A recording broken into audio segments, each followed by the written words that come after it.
जमीन हड़पने के लिए अक्सर लाठी डंडे या फिर बंदूक का इस्तेमाल होता है, लेकिन महाराजगंज के निचलौल में जो हुआ उसने देश के बड़े से बड़े जालसाजों को भी पीछे छोड़ दिया। यहाँ ना तो कोई लाठी चली, ना कोई बंदूक चली। भ्रष्ट कारिंदों की कलम से कागजों पर ऐसा खेल खेला गया जिसने वक्फ की जमीन को ही सरकारी फाइलों से गायब कर दिया।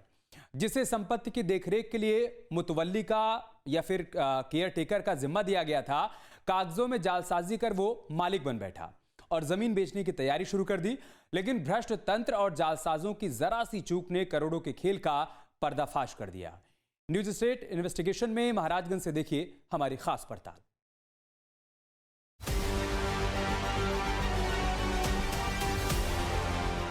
इस्लाम में धार्मिक या धर्मार्थ कार्यों के लिए दान की गई कोई भी चल या अचल संपत्ति वक्फ कहलाती है। वक्फ संपत्ति किसी मुसलमान द्वारा मस्जिद, दरगाह या कब्रिस्तान के लिए स्थायी रूप से दान की जाती है। एक बार वक्फ घोषित होने के बाद संपत्ति का स्वामित्व अल्लाह में निहित हो जाता है और इसे बेचा या विरासत में नहीं दिया जा सकता। इसकी देखभाल के लिए एक केयर टेकर या मुतवल्ली नियुक्त किए जाते हैं, लेकिन मुतवल्ली खुद जमीन का मालिक बन जाए तो सवाल उठना लाजमी है। महाराजगंज में ऐसा ही हुआ, जहां वक्फ की करीब 8.5 एकड़ जमीन पर विवाद खड़ा हो गया है। आरोप है कि संपत्ति की देखभाल के लिए नियुक्त किए गए मुतवल्ली ने विभागीय अधिकारियों से मिलीभगत कर जमीन अपने वारिसों के नाम कर दी। कीमती जमीन होने की वजह से वारिसों ने इस पर प्लॉटिंग की तैयारी शुरू कर दी। लेकिन सवाल उठे कि आखिर वक्फ संपत्ति को कोई कैसे बेच सकता है, जिसके बाद इसकी जांच के आदेश दिए गए हैं। न्यूज स्टेट इन्वेस्टिगेशन टीम ने मौके पर जाकर पड़ताल की तो और भी चौंकाने वाले खुलासे हुए। न्यूज स्टेट इन्वेस्टिगेशन में बड़ा खुलासा, महाराजगंज में करोड़ों की वक्फ संपत्ति पर विवाद, अल्लाह की जमीन पर वार, मिली भगत से भ्रष्टाचार, खतौनी में जाल बिछाया, मुतवल्ली को मालिक बनाया, संपत्ति देखरेख का काम जमीन कर दी वारिसों के नाम। 37 साल का राज पुराना, गलती, घोटाला या अफसाना। नमस्कार, मेरा नाम है ब्रजेंद्र और आप देख रहे हैं न्यूज स्टेट का खास कार्यक्रम इन्वेस्टिगेशन। सरकारी जमीनों पर अवैध कब्जे और भूमाफियाओं के हौसलों की कहानियां तो आपने कई बार सुनी और देखी होगी, लेकिन महाराजगंज जिले के इसी निचलौल तहसील के चकबंदी के खेल का एक ऐसा पुराना जिन बाहर आया है जिसने प्रशासनिक गलियारों में हड़कंप मचा दिया है।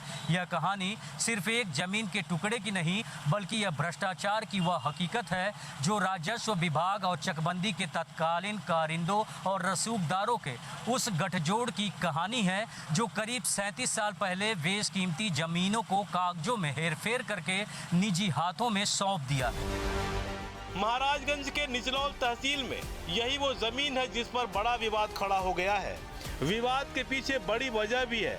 आरोप है कि एक वक्फ संपत्ति जो धार्मिक और सामाजिक कार्यों के लिए समर्पित थी, उसके रिकॉर्ड में साल 1989 के दौरान ऐसा बदलाव किया गया कि वहां के मुतवल्ली यानी प्रबंधक को ही भूमि का मालिक दर्ज कर दिया गया।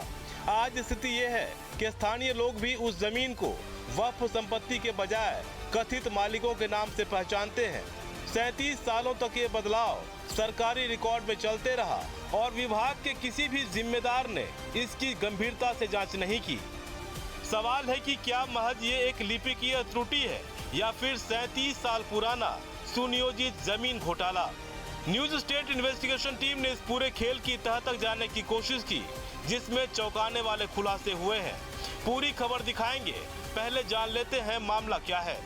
निचलौल में वक्फ संपत्ति को निजी जमीन बनाने का आरोप, 1989 में मुतवल्ली को ही खतौनी में मालिक दर्ज करने का दावा, वर्तमान रिकॉर्ड में वारिसों के नाम भूमिधर के रूप में दर्ज, 37 साल बाद दस्तावेज सामने आने पर मचा हड़कंप। निचलौल में करीब 8.5 एकड़ जमीन पर है विवाद। जमीन की मौजूदा कीमत 24 करोड़ रुपए से भी ज्यादा। सवाल, ये लिपिकीय त्रुटि है या सुनियोजित जमीन घोटाला। अभी हम जहां मौजूद हैं आपको तस्वीरों के माध्यम से दिखाएं कि ये जो दीवारें हैं ये काफ़ी पुरानी हैं और यहाँ पर कभी लोग रहा करते थे, लेकिन अभी जो यहाँ पे स्थिति है वो खंडहर में तब्दील हो गई है।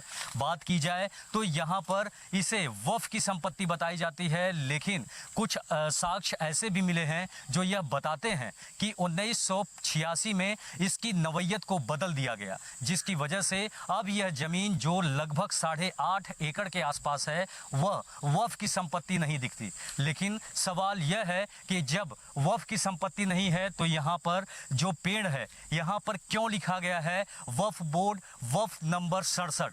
यहाँ पे जिस व्यक्ति का यह जमीन होने का दावा किया जाता है उसके बारे में भी आपको तस्वीरों के माध्यम से दिखाएं कि मोती बल्ली अदनान फारूक शाह वल्द स्वर्गीय मजहर अली इमामबाड़ा गोरखपुर शहर। साथ ही साथ यहाँ पता भी लिखा हुआ है कि ग्राम करमहिया पोस्ट लेदी फार्म तहसील निचलौल महाराजगंज। हाजी आबिद अली का यहाँ मोबाइल नंबर लिखा है। साथ ही साथ दलालों से सावधान रहने की हिदायत भी दी गई है। सवाल है कि आखिर वक्फ की जमीन पर किसी का मालिकाना हक कैसे दर्ज हो गया? क्या सरकारी फाइलों पर लिखी कलम की स्याही किसी की किस्मत बदल सकती है? क्या कई दशकों पुराना कोई कागजी हेरफेर आज की तारीख में सबसे बड़ा सच बन सकता है? इन्वेस्टिगेशन में आज हम ऐसे ही सनसनीखेज मामले का पर्दाफाश करने जा रहे हैं, जिसने राजस्व विभाग की आंखों में धूल झोंककर खुदा की जमीन पर ही डाका डाल दिया। भ्रष्टाचार के इस खेल ने पूरे प्रशासनिक महकमे में हड़कंप मचा दिया है। तस्वीरों के माध्यम से दिखाया कि यहाँ पर भी उसी प्रकार से जो खंडहर वाले मकान दिख रहे थे, जो अवशेष दिख रहे थे, उसी प्रकार से यहाँ भी आप देखें कि किस तरीके से पुरानी ईंट की और मिट्टी से बनी हुई दीवारें दिख रही हैं, जो दर्शित करता है कि यहाँ कभी कुछ लोग रहा करते थे। वो कौन लोग थे, कहाँ गए, ये सब अभी इन चीज़ों से सवालों से पर्दा उठना बाकी है। अब ऐसे में देखने वाली बात ये होगी कि आखिर कब और किसने इस तरह की लापरवाही की या भ्रष्ट कर्मचारी अपने पदों का दुरुपयोग करते हुए ऐसे कृत्य को किए कि वक्फ की संपत्ति को किसी अन्य व्यक्ति के नाम से मौजूदा खतौनी में दर्ज दिखाया जा रहा है। सिर्फ एक जमीन के टुकड़े की नहीं है, बल्कि ये कहानी है उस रसूखदार गठजोड़ की जिसने सरकारी कलम की ताकत का ऐसा नाजायज इस्तेमाल किया जिसकी कल्पना भी नहीं की जा सकती। पूरे खेल को अब बारीकी से भी समझ लीजिए। नियम कहता है कि जो संपत्तियां धार्मिक कार्यों के लिए समर्पित की जाती हैं, उसका कोई एक इंसान मालिक नहीं हो सकता। वो हमेशा के लिए एक बोर्ड या ट्रस्ट की अमानत होती है। जिला स्तर पर अल्पसंख्यक कल्याण विभाग इसकी निगरानी करता है। वहाँ सिर्फ एक केयरटेकर या प्रबंधक या मुतवल्ली तैनात होता है, जिसका काम सिर्फ व्यवस्था देखना है। हमारे साथ यहाँ के कुछ स्थानीय लोग हैं, इनसे भी समझेंगे। क्या नाम है भाई साहब आपका? जी, मेरा नाम फखरे आलम खान है। अच्छा, यहीं के रहने वाले? जी, निचलौल। ये जमीन के बारे में क्या जानते हैं? ऐसा था कि जैसे जब हम लोग तो बहुत छोटे थे, जन्म ही नहीं हुआ रहा होगा जब चकबंदी 72 में अप्लाई हुई इस क्षेत्र में, और 72 से लेके ये 78 तक काफ़ी हद तक चकबंदी का कार्यक्रम संपन्न हुआ, जिसमें नवैयत बदल करके हाथ से लिखा जाता था। उस दरमियान तो हस्तलिखित खतौनियाँ जो हैं तैयार की जा रही थी, खसरे तैयार किए जा रहे थे, और गाटा इधर से उधर कर फेर बदल करके नवैयत बदल करके तमाम भूमि जो वक्फ के नाम से थी उसके ये लोग खुद मुख्तार अकेले मालिक बन गए। और समाज में जबकि कहते थे लोग कि हम मुतवल्ली, हम सिर्फ देख रेख करते हैं, लेकिन अंदरूनी इन्होंने कागज में उसे अपनी निजी संपत्ति करवा लिया। लेकिन निचलौल तहसील में साल 1989 में वो कारनामा हुआ जिसने हर किसी के होश उड़ा दिए। पहले इन दस्तावेजों को देखिए। इसमें साल 1971 की तारीख दर्ज है, जिसमें यह बताया गया है कि जमीन वक्फ की है। अब इस दूसरे दस्तावेज को देखिए। इसमें गाटा संख्या 484 में मजहर अली शाह पुत्र सैयद जवाद अली शाह निवासी ग्राम मोहल्ला मियाँ बाजार, वक़्फ़ संख्या 67 इमामबाड़ा एस्टेट मियाँ बाजार गोरखपुर, मुतवल्ली मजहर अली शाह पुत्र सैयद जवाद अली शाह दर्ज है। इस कागजात में मजहर अली शाह को मुतवल्ली बताया गया है। अब इस तीसरे दस्तावेज को देखिए। इसमें अलग अलग गाटा संख्या के साथ करमहिया में कुल 8.56 एकड़ जमीन दर्ज दिखाया गया है। अब इस चौथे दस्तावेज को देखिए। इसमें उसी गाटा संख्या 484 की जमीन को अदनान फारूक शाह, मजहर अली शाह गोरखपुर श्रीमती नजमा मजहर अली शाह गोरखपुर के नाम से दर्ज कर दिया गया है। यानी इस दस्तावेज से मुतवल्ली शब्द गायब कर दिया गया। यानी जिस जमीन के लिए मजहर अली शाह मुतवल्ली नियुक्त थे, इस कागजात में वो जमीन उनके वारिसों के नाम कर दी गई। वक्फ बोर्ड की जमीन की नवैयत को पहले समझिए। जब कोई मुस्लिम व्यक्ति अपनी चल या अचल संपत्ति को अल्लाह के नाम समर्पित करता है तो वह हमेशा के लिए वक्फ संपत्ति बन जाती है, जिसका उपयोग केवल धार्मिक, पवित्र और धर्मार्थ कार्यों जैसे मस्जिद, ईदगाह, कब्रिस्तान, मदरसा या यतीम खाने के लिए हो सकता है। कई बार इन जमीनों पर दुकानें या कमर्शियल कॉम्प्लेक्स बना दिए जाते हैं ताकि उससे आने वाले किराए से गरीबों, बेसहारा महिलाओं और विधवाओं की मदद की जा सके। सरल भाषा में कहें तो वक्फ बोर्ड की जमीन किसी व्यक्ति की निजी संपत्ति नहीं मानी जाती। इसकी देखरेख के लिए एक मुतवल्ली यानी मैनेजर रखे जाते हैं जो जिला स्तर पर अल्पसंख्यक कल्याण विभाग के निगरानी में होते हैं। लेकिन यहाँ पुरानी शाही ने ऐसा खेल खेला है कि जिसमें वक्फ संपत्ति के मुतवल्ली का नाम राजस्व खतौनी में बतौर भूमिधर अंकित भी कर दिया गया है। यानी उस दौर के कारिंदों के ऐसे नापाक रिश्ते बने कि जो शख्स सिर्फ एक मुतवल्ली था, रातों रात सरकारी खतौनी में उसे ही जमीन का असली मालिक घोषित कर दिया गया। इतना ही नहीं, रसूखदारों की हनक ऐसी है कि ज्यादातर लोग वक्फ की जमीन को भूलकर अब मौजूदा मालिकों के नाम से ही उस जमीन को जानते हैं। इसकी पुष्टि निचलौल कस्बे के ही रहने वाले 80 साल के बुजुर्ग मोहम्मद अब्दुल्ला अंसारी ने की। उन्होंने बताया कि वो जमीन मियां साहब की है। हमारे साथ यहाँ के एक स्थानीय बुजुर्ग हैं, इनसे भी समझेंगे। सर, क्या नाम है आपका? मोहम्मदुल्ला अंसारी। अच्छा, यही के रहने वाले हैं? हाँ, यही कराने वाले। अच्छा, ये जो जमीन है वक्फ वाली, इसके बारे में क्या जानते हैं? अब वक्फ वाली जमीन है, समझते हैं, हम जानते हैं कि मियाँ साहब की वो जमीन है। हाफिज अब्दुल हकीम साहब को उन्होंने दिया है, हुंडा पर वो लिए थे, जोत रहे हैं, बो रहे हैं, बस यही जानता हूँ। कितने सालों पहले ये हुआ होगा? अरे करीब 25-30 साल से ऊपर हो गया। अच्छा, तब से वही जोत बो रहे हैं। हाँ, वही जोत बो रहे हैं। और जो जिनकी जमीन है वो लोग कहाँ रहते हैं? गोरखपुर। आते जाते हैं लोग? बहुत कम आते हैं, साल में एक बार आएंगे, अपना मकान का किराया वसूली करते हैं और वसूली करके चले जाते हैं। दरअसल 37 साल पुराने इस संगठित भ्रष्टाचार का घड़ा जब फूटा और सबूतों का पुलिंदा महाराजगंज के जिला अल्पसंख्यक कल्याण अधिकारी के दफ्तर पहुंचा, तो उम्मीद थी कि बड़ा एक्शन होगा। लेकिन साहब, सिस्टम की रवायत देखिए। तत्कालीन अधिकारी तन्मय पांडे ने मामले की गंभीरता को समझने के बजाय सीधे तौर पर अपनी जिम्मेदारी से पल्ला झाड़ लिया।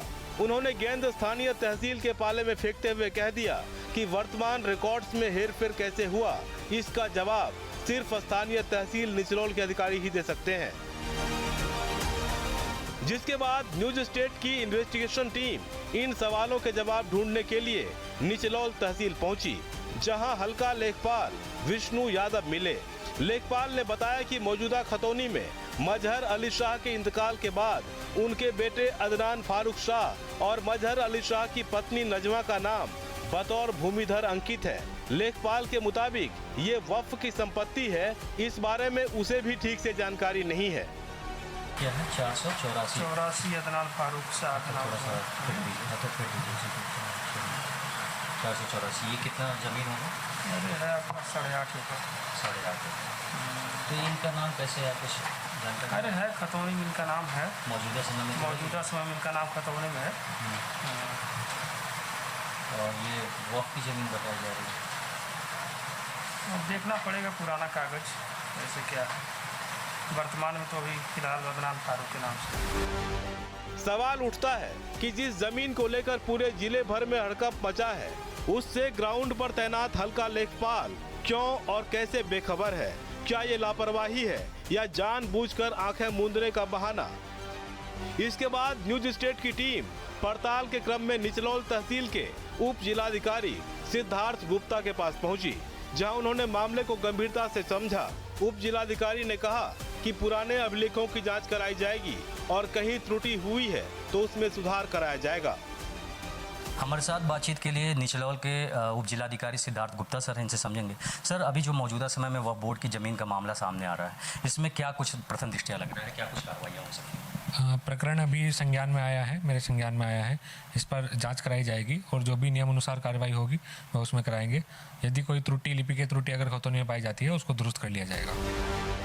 एसडीएम साहब कह रहे हैं कि त्रुटि होगी तो सुधार करेंगे, लेकिन सवाल है कि जो जमीन 37 साल से खुदा के नाम यानी वक्फ की थी, उसे सरकारी कारिंदों ने महज एक मानवीय भूल या त्रुटि कैसे मान लिया?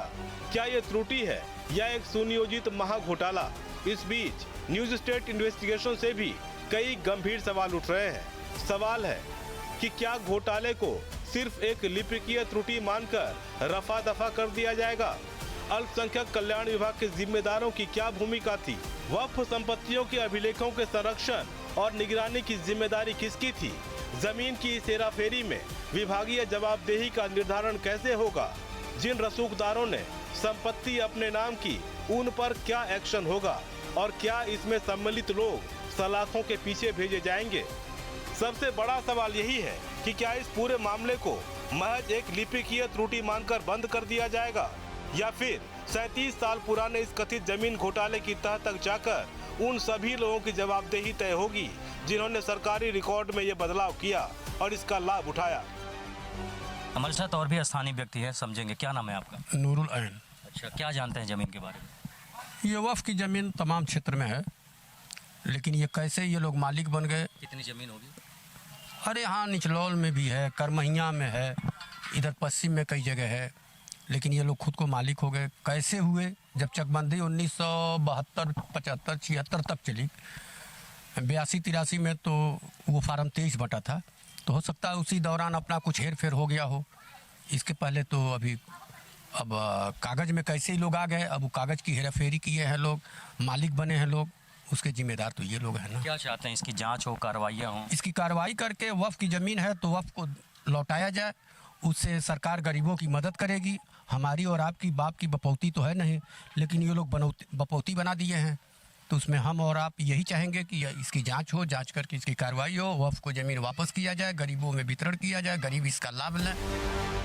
फिलहाल प्रशासन जांच की बात कर रहा है, लेकिन जवाब अभी भी अधूरे हैं, क्योंकि जवाब देने के नाम पर पूरा का पूरा सिस्टम बगलें झांक रहा है।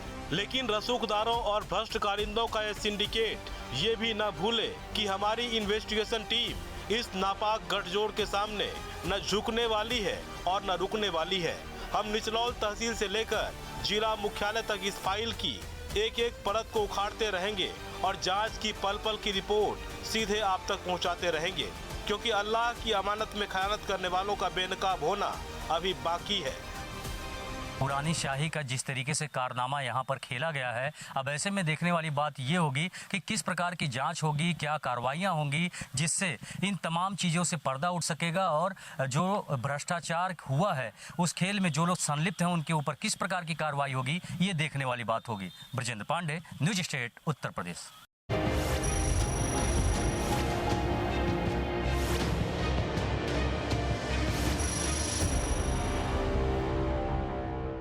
आपके मोबाइल पर तुरंत आएगी ब्रेकिंग न्यूज। स्क्रीन पर सबसे पहले दिखेगी बड़ी खबर, देश दुनिया की हर खबर एक जगह। अब आपके मोबाइल पर तुरंत फटाफट इंस्टॉल कीजिए न्यूज नेशन ऐप और रखिए खुद को अपडेट।